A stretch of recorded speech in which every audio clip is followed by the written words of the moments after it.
el struct como una estructura de datos heterogénea. Acuérdense que el concepto de estructura de datos es el elemento en el que yo puedo organizar y almacenar información para luego poder obtenerla, ¿no? Y poder gestionarla. Alguna gente dirá que el struct, más que una estructura de datos, es una variable compuesta, porque todos los campos miembros que pertenecen al struct solo tienen que ver con el struct. En un arreglo yo tengo varios elementos y aunque los elementos son del mismo tipo, todos son elementos en esencia diferentes uno de otro. En cambio, en el struct, como ustedes están viendo aquí, el struct estudiante, ¿ok?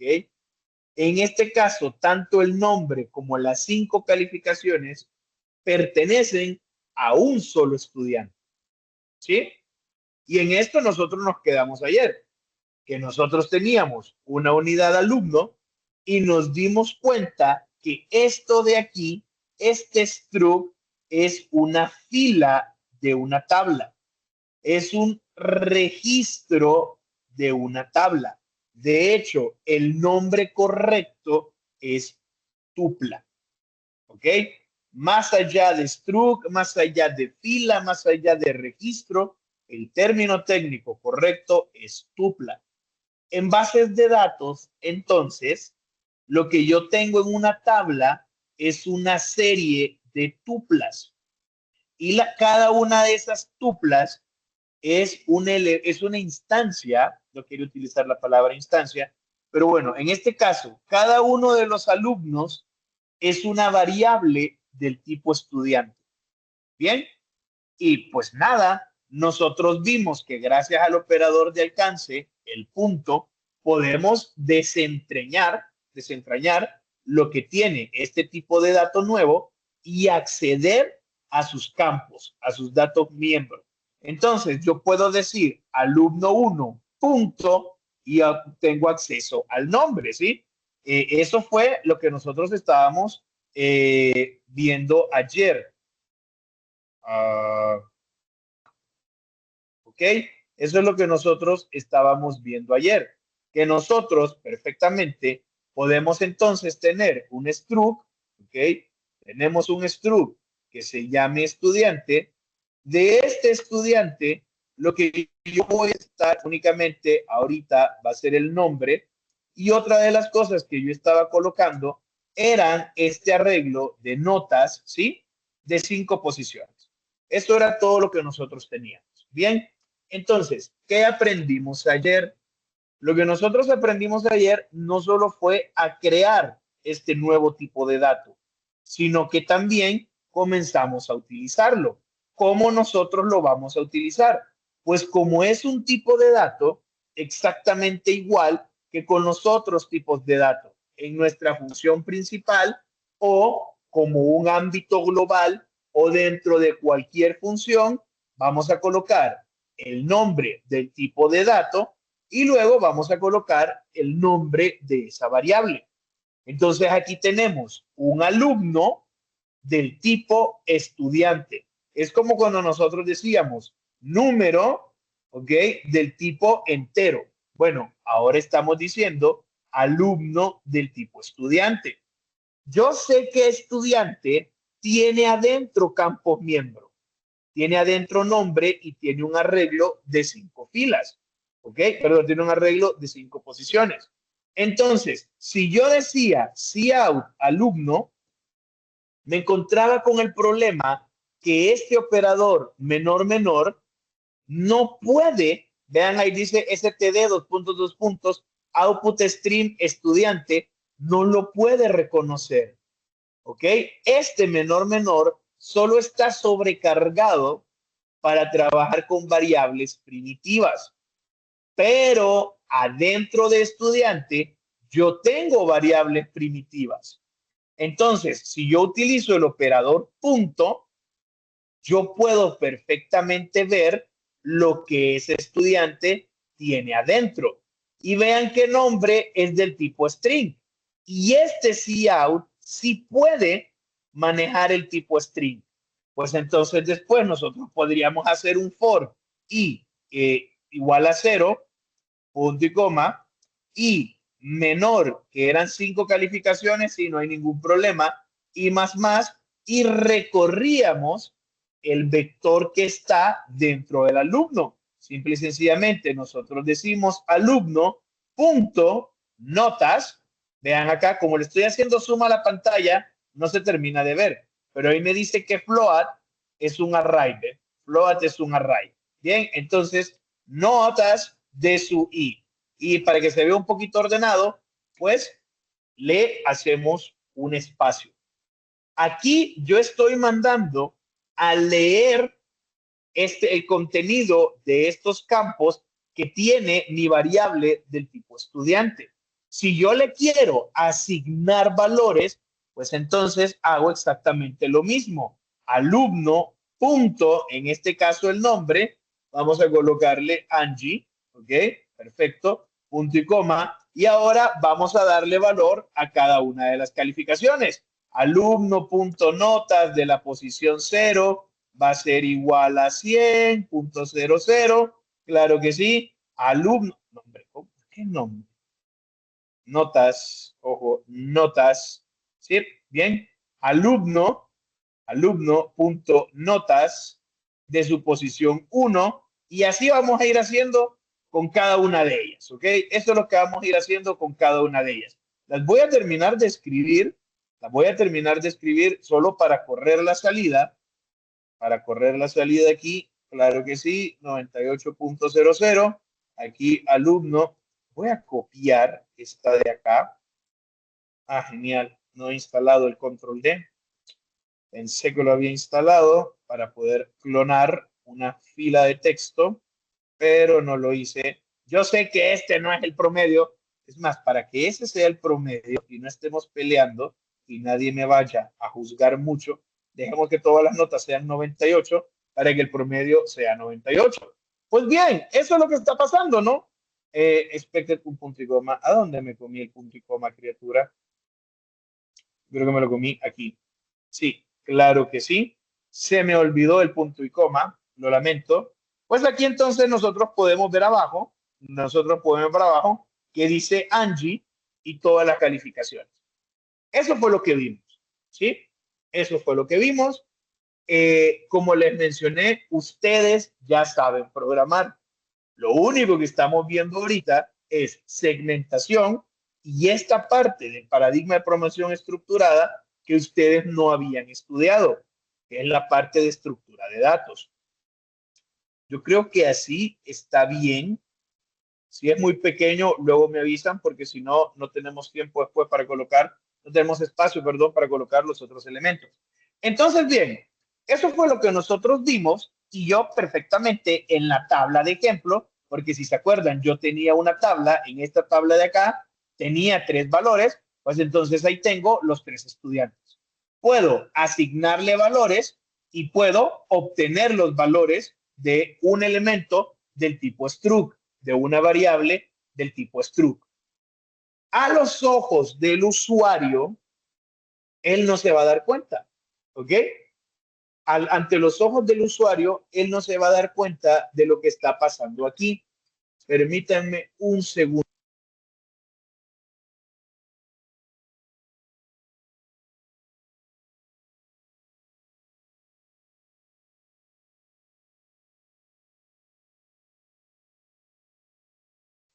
Perdón, que tenía una llamada. Entonces, yo les decía que esto es lo que está pasando. Ante los ojos del usuario, el usuario no sabe qué es lo que está pasando atrás. Y ojo, esta solo es la interfaz que momentáneamente ustedes todavía están programando en terminal, en ventana de comandos, pero en su otra clase, la próxima del plan, van a comenzar a trabajar en interfaces gráficas. Ahorita están mandando a terminal, luego van a mandar a una tabla, a un data grid, y eso es completamente independiente de lo que está pasando en memoria RAM y de la persistencia. Ahorita, en cuanto a persistencia, están trabajando con bases de datos y nosotros estamos leyendo desde la terminal. Luego vamos a leer desde archivos y desde la base de datos. pero no tienen que perder de vista eso. La estructura es independiente del origen de los datos. La estructura es ese pequeño espacio en RAM con una estructura fija que yo voy a poder utilizar para leer y mandar a la terminal, la ventana de comandos, o para leer y mandar a una base de datos o archivos de texto. ¿Ok? Bien, yo ya sabía que esto, al ser datos del mismo tipo, secuenciales, los podía comprimir en un array. Al darme cuenta de esto, caigo a la razón que dentro de una estructura yo puedo tener variables del tipo primitivo, pero también puedo tener arreglos n-dimensionales. Si no nos habíamos dado cuenta, dentro de una estructura puedo tener un arreglo. Es más, ¿ok? Es más, pensemos en esto de aquí, que no sé si esto lo estudiamos ayer, ¿ok? Ah, sí, esto fue lo último con lo que terminamos ayer. Bien, entonces, ahora vamos a ver un pequeño repaso de las unidades en las cuales nosotros hemos estado almacenando los datos. En esta parte, usted va a ver el editor de código, va a ver el código fuente. Acá vamos a ver el esquema del elemento que hemos estudiado. Aquí vamos a ver una pequeña interpretación de cómo la memoria RAM instancia este elemento y aquí la salida en terminal. Bien, se supone que todo esto lo tenemos que manejar sin problemas. La primera de los esquemas es el de la variable. Un espacio en memoria que tiene nombre, tipo, tamaño y dirección. Cuando yo declaro una variable y le asigno un valor, utilizo ese esquema y en memoria RAM creo esa variable. Luego desde el programa yo la puedo manipular sin ningún problema. Luego yo tenía los arreglos. Los arreglos tienen una consecución de espacios en memoria, pero era igual. Cuando yo lo inicializaba, utilizaba esa estructura, ese esquema, y creaba una variable con estas características en memoria RAM. Luego, a nivel de código, yo podía, mediante los mecanismos que me proporciona el lenguaje, acceder a esas posiciones de memoria. Ahora tenemos los struct. Un struct, pues tiene nombre, tiene tipo, tiene tamaño, dirección, pero también tiene otras variables adentro. Ya es un poco más complejo. Exactamente igual, cuando yo creo un elemento de estos, lo voy a tener en memoria RAM bajo el nombre que le estoy dando y yo puedo luego desplazarme dentro de cada uno de sus elementos internos. A la fecha, son las tres maneras que nosotros hemos estudiado para poder manipular la memoria, los datos en la memoria RAM. ¿Ok? Bien, en cuanto a cómo utilizar estos struct, vamos a hacer uso del operador punto, que fue el ejemplo que acabamos de demostrar. Yo voy a crear una variable de ese tipo, y aquí tenemos alumno del tipo estudiante, y luego con el punto yo puedo acceder a las variables internas. El punto me va a servir para acceder. Si yo quiero darle un valor, preguntarle qué valor tiene o modificar el valor, que es lo mismo que darle un valor, eso no importa. Algo interesante es que no me están limitando en cuanto a que tienen que ser solo variables primitivas. Puede ser una estructura de datos de tipo primitivo, por ejemplo. Hasta el momento, eso es lo que hemos estado viendo, ¿ok? El struct crea un tipo de dato propio y con el operador punto accedemos a esos campos miembros. Pero ya me conocen. Esto no tiene sentido. Tiene sentido la parte de estructura, pero crear 3 alumnos, el código actual muestra una redundancia extrema. Porque si yo tengo 100 alumnos, no voy a crear 100 variables del tipo estudiante. Entonces, voy a utilizar mi estructura de datos fundamental para crear un arreglo de 100 estudiantes. ¿Se puede? Claro que sí, porque el arreglo, mientras los elementos sean del mismo tipo, no me va a dar ningún problema. Entonces, yo puedo tener un arreglo del tipo estudiante, que es mi struct. Esto ya me hace mucho más eficiente la manipulación de la información. Y si nosotros podemos extender este conocimiento, me doy cuenta que en bases de datos, una tabla, la tabla estudiante, no es más que un arreglo de estudiantes. Cada tupla, ¿ok? Acá tenemos alumno en la posición 0, alumno en la posición 1, alumno en la posición 2. Y de esta tupla tenemos sus campos, nombre, nota 1, nota 2, nota 3, nota 4 y promedio. Las tablas son vectores de tuplas. Una tupla es un struct, es una entidad única, un alumno es un alumno, ¿ok? Una entidad que tiene sus propias características. Y yo puedo entonces mezclar estas estructuras y este conocimiento. Pensemos, podemos crear nuestro propio tipo de dato con la cantidad de variables internas que nosotros querramos. Hecho, creé estudiante y le puse notas y le puse un string. Pero es que esos datos miembro pueden ser un arreglo. Claro, puse un arreglo de float para las calificaciones. Yo podía entonces, a nivel de programación, crear variables de mi nuevo tipo de dato. Y me acabo de dar cuenta que puedo crear arreglos de mi propio tipo de datos. Esto más, puedo crear un tipo de dato que contenga dentro otro tipo de dato o un arreglo de otro tipo de dato. Y puedo crear una variable de ese tipo de datos que tiene adentro arreglos de otro tipo de datos. Y puedo crear arreglos de este tipo de datos, que es un arreglo que tiene arreglos, que tiene arreglos y que tiene arreglos y que tiene estructuras adentro de sí mismo. Esto cambia completamente la manera en la que ustedes están viendo el software. Porque entonces, al definir estructuras personalizadas, yo creo mi propio tipo de datos. Este tipo de datos puede incluir arreglos de variables primitivas. Creo variables de ese tipo de datos, pero puedo este tipo de datos, mediante composición, hacerlo más complejo y meter adentro otros tipos de datos y arreglos de tipos de datos y tipos de datos con arreglos. Son estructuras jerárquicas complejas. ¿Por qué? Porque los sistemas tienen que modelar la realidad. Pensemos en este ejemplo, ¿ok? La forma 03 y una sección de clases. Bien, la forma 03 tiene los datos del alumno.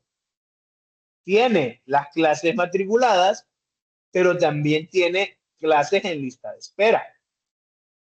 Una sección tiene los datos de la clase, tiene alumnos matriculados, tiene el dato del docente y tiene los datos propios de la sección.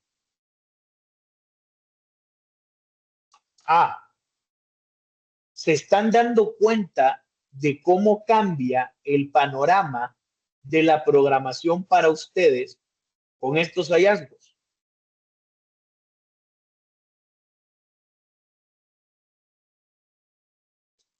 Miren, pensemos en esto, ¿ok? Ustedes ahorita están estudiando bases de datos. En bases de datos, ustedes están utilizando un modelo relacional.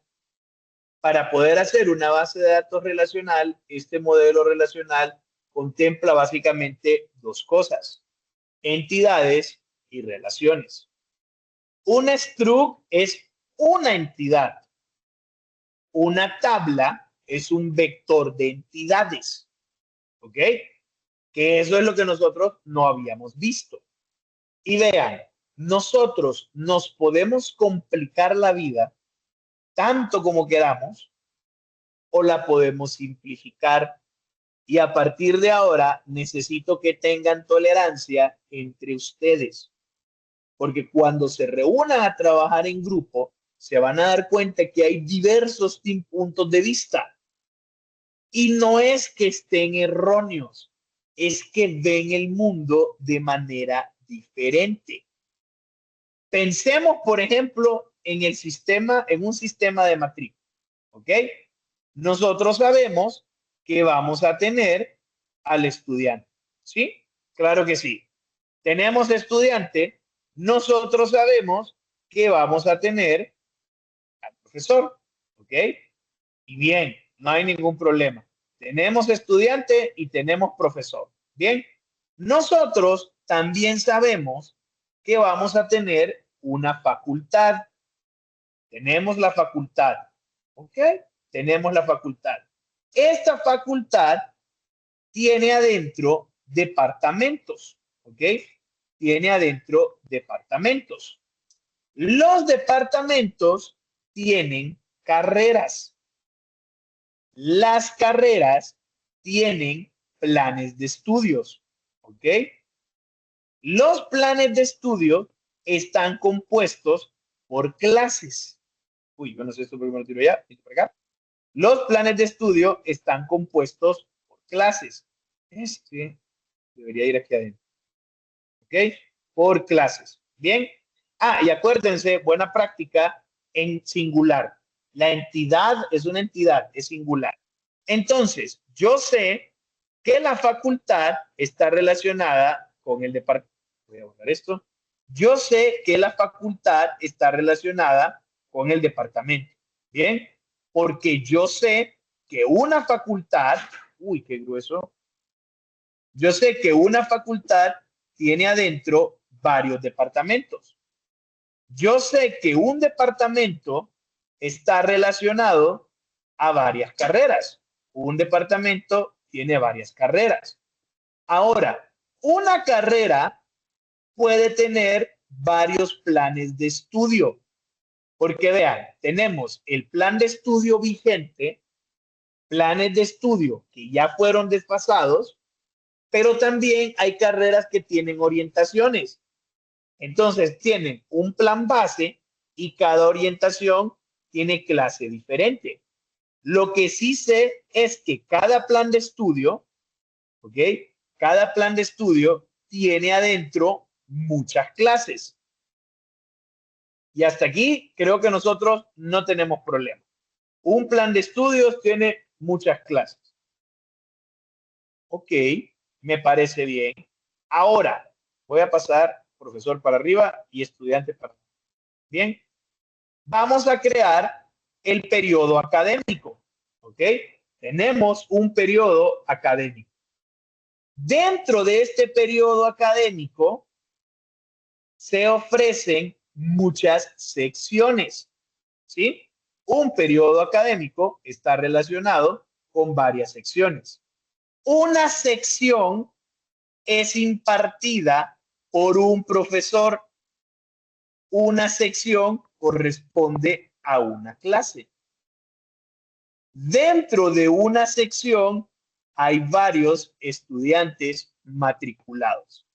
Un profesor sirve una sección, un periodo académico tiene varias secciones, una clase tiene varias secciones, pero una sección solo pertenece a una clase. Ahora, una sección tiene muchos estudiantes matriculados. Y esta es una manera de ver la realidad. Habrá quien lo piense diferente. Habrá quien diga que está bien. Habrá quien le cambie información. ¿Ok? Por eso les digo, ustedes aquí tienen que tener bastante tolerancia. Para el ejemplo que vamos a hacer ahorita, lo voy a simplificar. No es que esté malo, es que en la organización ficticia que estoy creando, las cosas van a funcionar así. Pues vean, yo voy a tener un estudiante ¿sí? Voy a decir que un estudiante tiene clases matriculadas, ¿ok? Clases matriculadas, y voy a decir que un estudiante tiene clases en lista de espera, ¿ok? Tiene clases en lista de espera, ¿ok? Clases, lista de espera. Entonces, yo también necesito mis clases, ¿ok? Necesito las clases. Y obviamente un estudiante pertenece a una carrera. Entonces, yo estoy diciendo, un estudiante, ¿ok? Un estudiante pertenece a una carrera.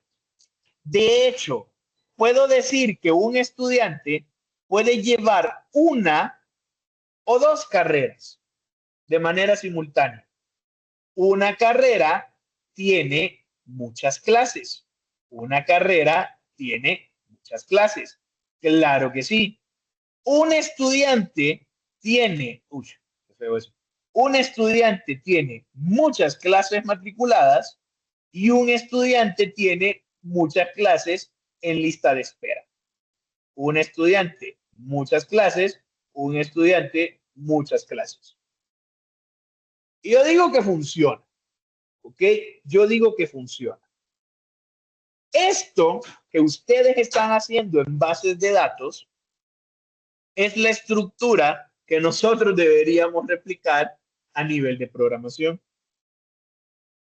porque así es como está funcionando.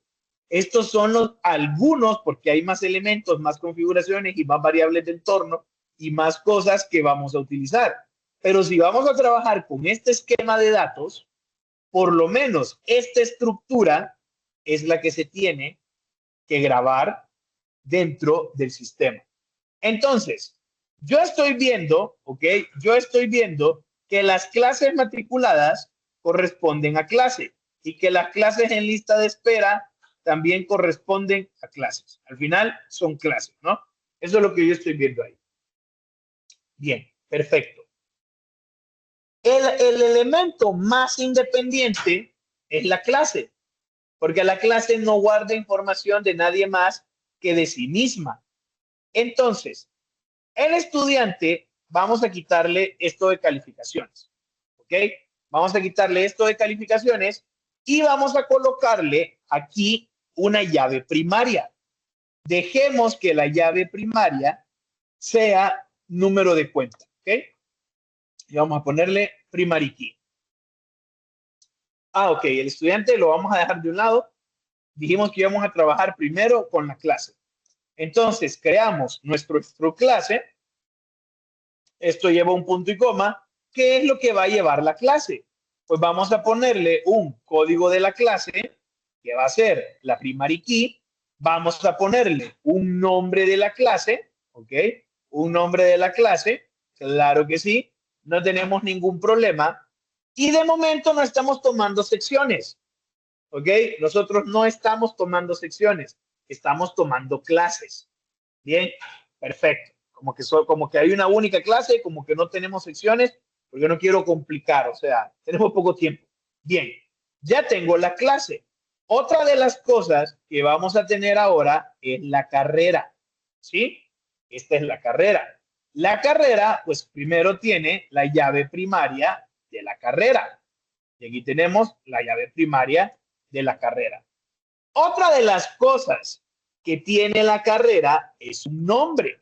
Pues vamos a ponerle nombre de la carrera. La carrera pertenece a una facultad y dejémosle ahí facultad. ¿Ok? Pero yo sé que la carrera tiene adentro muchas clases. Entonces, uy, ¿qué te fuiste para allá arriba? Entonces, de mi tipo de dato clase, voy a sacar asignaturas y voy a decir que la carrera tiene 50 asignaturas. Y aquí voy a poner un asterisco porque voy a regresar a esto. ¿Ok? Voy a regresar a esto. Como ya tengo la clase y ya tengo la carrera, ya puedo trabajar en estudiante. el estudiante tiene número de cuenta, que es la llave primaria, va a tener un nombre completo, ¿ok? Un nombre completo, y el estudiante va a tener carreras. ¿Cuántas carreras va a tener? Bueno, va a tener a lo más 2 carreras. Otra de las cosas interesantes es que yo tengo que saber si él va a cursar una carrera o va a tener una carrera simultánea. Entonces, vamos a poner un booleano que vamos a decir C simultáneo, ¿ok? C simultáneo. Si va llevando carrera simultánea. Si esto es falso, solo lleva una. Si es true, lleva las dos.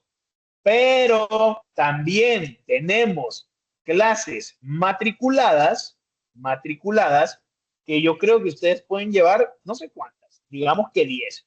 Y luego vamos a tener clases en lista de espera, que en el peor de los casos, todas van a tener la cantidad de clases de lista de espera y ninguna matriculada. Y vean qué interesante. Clase, carrera, estudiante. Un estudiante lleva clases matriculadas y un estudiante tiene clases en lista de espera. Ok, bien. ¿Qué pasa si yo lo quiero utilizar? Bueno, tengo estudiante y acabamos de crear estudiante alumno. Pero como yo estoy trabajando con carreras y demás, pues obviamente voy a necesitar un arreglo de carreras, oferta académica, y digamos que la universidad dicta 30 carreras. Y obviamente voy a tener que tener todas las clases.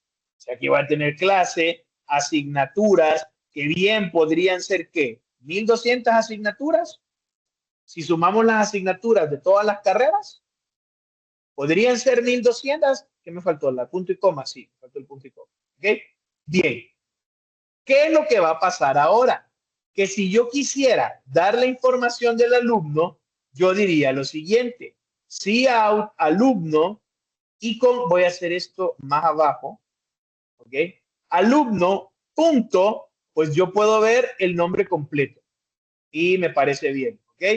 Yo puedo ver del alumno, punto, el número de cuenta, ¿sí? No hay ningún problema. Del alumno, yo voy a poder, del alumno, yo ahora necesito ver, ¿ok? Las carreras. Pero aquí es algo bien interesante, porque carreras, si yo lo dejo así, nos encontramos con que N, D, L, endline, ¿ok? Acá. Nos vamos a encontrar con algo que nosotros ya habíamos visto antes, que carreras es una variable del tipo carrera. Entonces aquí yo no voy a poder mostrar la información. Yo tendría que decir, por ejemplo, si quiero la carrera en la posición 0, el nombre de la carrera. Mucha atención a lo que acaba de pasar. Dentro de alumno, yo tengo un campo miembro, una variable miembro, un dato miembro, una columna que se llama carreras. Pero esa carrera es un array de 2 posiciones. Si yo digo carreras de su 0, esto va a ser sustituido por una carrera. Pero el operador no puede mostrar una carrera, solo puede mostrar variables primitivas. Entonces, ingreso a esa carrera con el operador punto y selecciono el campo que quiero de esa carrera. Aquí ya deberíamos de poner una condición: si alumno, punto, carrera simultánea, ¿ok? Entonces, cout alumno, punto, carreras en la posición 1, punto, nombre de la carrera. ¿Ok? Si esto es true, lleva una carrera simultánea. Si eso es false, no la lleva. Para las clases en lista de espera, Pues yo ocuparía aquí entonces el tamaño de las clases. ¿Cuántas clases están matriculadas y cuántas clases están en lista de espera? O hago un for que vaya siempre de 0 a 10. Entonces podríamos hacer así, cantidad de clases matriculadas y podemos tener cantidad de clases, cantidad de clases en lista de espera. Podríamos tenerlo así. Bien, entonces acá pues lo mismo, vamos a hacer un for mientras, ¿ok? Mientras este número sea distinto de 0, hacemos un for para mostrar las clases matriculadas y mientras este número sea distinto de 0, hacemos un for para mostrar las clases en lista de espera. Hoy por hoy, la manera en la que ustedes aprecian la programación ha cambiado. Ya no es que voy a tener el enunciado y voy a sentarme, abrir un editor y empezar a programar porque yo lo sé todo, porque yo puedo programar, porque yo lo manejo. Porque como estoy obligado a satisfacer un modelo de la vida real,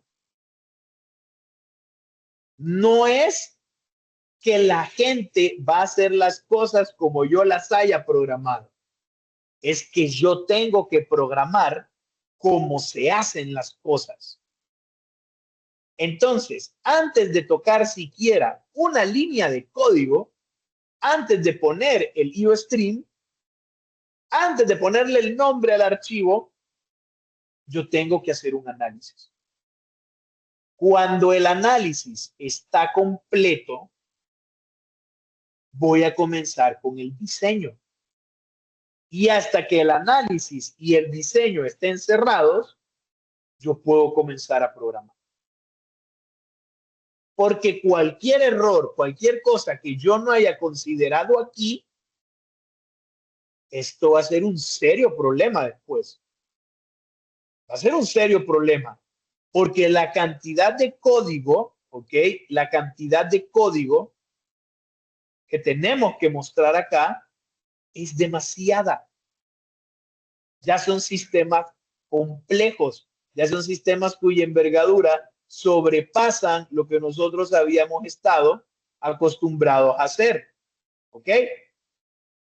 Entonces, vamos a considerar algo más. Uy, aquí tenía un código metido. Vamos a considerar algo más. ¿Ok? En este caso de aquí, de manera particular, yo estoy diciendo que el estudiante tiene adentro variables del tipo carrera. Voy a darles unos segundos para que piensen ahorita en cómo está estudiante, porque lo que les tengo que decir va a cambiar completamente también la manera en que van a programar. Entonces, veamos línea por línea esta estructura estudiante.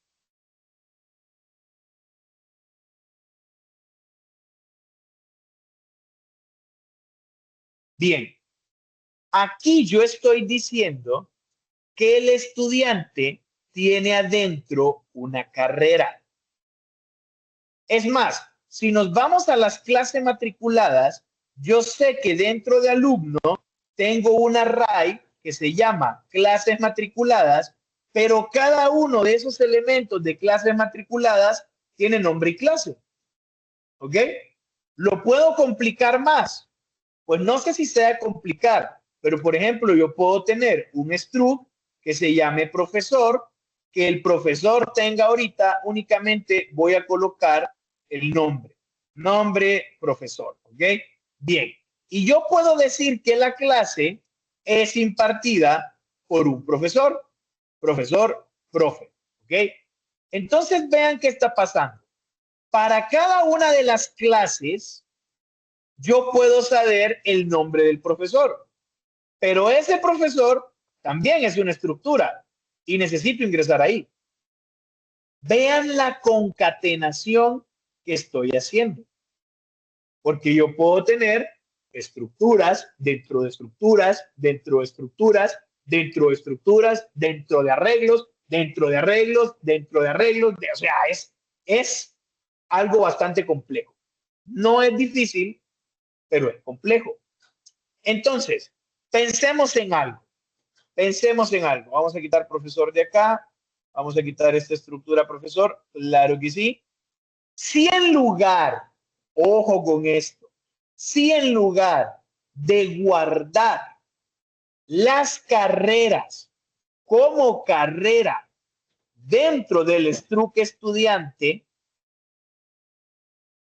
yo decido simplificarlo, yo puedo utilizar la llave primaria de las carreras.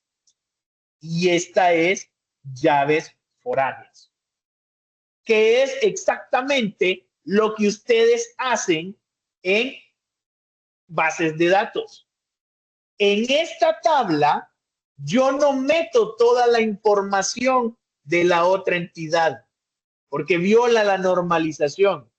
Lo único que yo hago es que entonces traigo la llave primaria de aquella tabla como llave foránea de esta tabla de aquí. Si yo hago esto, cuando yo quiera mostrar el nombre de la carrera, no lo voy a poder hacer así. Miren, lo que yo tendría que hacer, vamos a crear auxiliar, índice, carrera. Le vamos a poner, ¿ok? Esto viene de auxiliar, índice, carrera. Bien, esto viene de esta parte.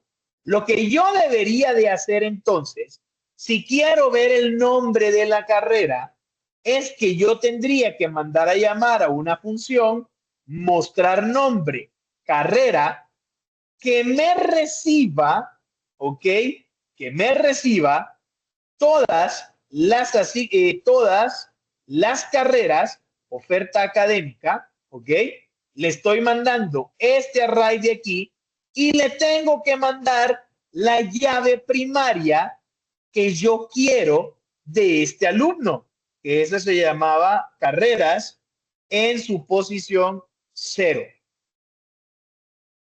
Pensándolo como bases de datos. Porque entonces voy a hacer un select dentro de la tabla carrera where ID de carrera sea igual al ID que me está dando el alumno. Son dos formas de hacer las cosas. O meto la estructura dentro de estudiante, pero voy a tener que copiar toda la información de la carrera adentro del estudiante, o aplico normalización y propago la llave primaria en una llave foránea, pero cuando necesite información de esta carrera, voy a tener que ir a buscarla a la tabla de carreras. Bien. Obviamente, esos select los tenemos que programar acá. Y vean, estoy recibiendo un arreglo de carreras y voy a tener que hacer, ¿qué? Una búsqueda secuencial. Por eso aprendimos algoritmos de ordenamiento y búsqueda. Voy a tener que ordenar estos elementos que están dentro de los struct. Y por eso aprendimos algoritmos, tipos de algoritmos y complejidades. Noten que esencialmente no estoy haciendo nada nuevo a nivel de programación. A nivel de programación no estoy haciendo nada nuevo. Ciclos dentro de ciclos, declarar variables, reglas del juego, tener un centinela, crear una función, declarar una función. A nivel de programación no estoy haciendo nada nuevo. Lo nuevo es utilizar un elemento que hasta entonces ustedes desconocían. Pero la metodología de la programación y el paradigma de programación se mantienen igual. También esto nos sirve como evidencia del problema del bytecoding. No es un enunciado, es un sistema que respete esta estructura de bases de datos con esta arquitectura de software, en esta infraestructura, con estas normas académicas, con estas particularidades y estas reglas del juego. Por eso aprendieron ustedes las primeras 2 semanas ingeniería de prompting. Creamos prompt de calidad. Tenemos que darle el contexto completo, las referencias, el tono, el estilo. Y solo así nos va a generar el código fuente correcto. No es solo hazme un código que haga esto y después voy a estar iterando hasta que quede como a mí me gusta. Me voy a consumir todos los tokens, perdí demasiado tiempo. Es que nosotros como personas especialistas en programación, en análisis y en diseño, vamos a hacer el análisis completo del sistema considerando las funcionalidades del mismo, estando conscientes de las bases de datos, de la tecnología y de todos los demás elementos. Y ahí entonces le puedo decir a mi programador, a mi programadora, sea una persona o sea un agente o sea un consultor con un LLM por cerebro. Esto es lo que yo estoy pidiendo al pie de la letra que hagas. Y de ahí solo es ver cómo se materializa el código. Deshabilité Windsurf precisamente por eso, porque Windsurf me hubiera creado todo y no me hubiese dado la oportunidad de irlo explicando. Espero haberme dado a entender. Agradezco muchísimo su atención. Espero que esto les haya gustado, que les abra nuevos horizontes, que les apasione un poco más la programación. Y nada, viene fin de semana, disfrútenlo, coman bien, duerman bien, hagan ejercicio. No olviden protector solar y bálsamo labial. Nosotros nos vemos el lunes.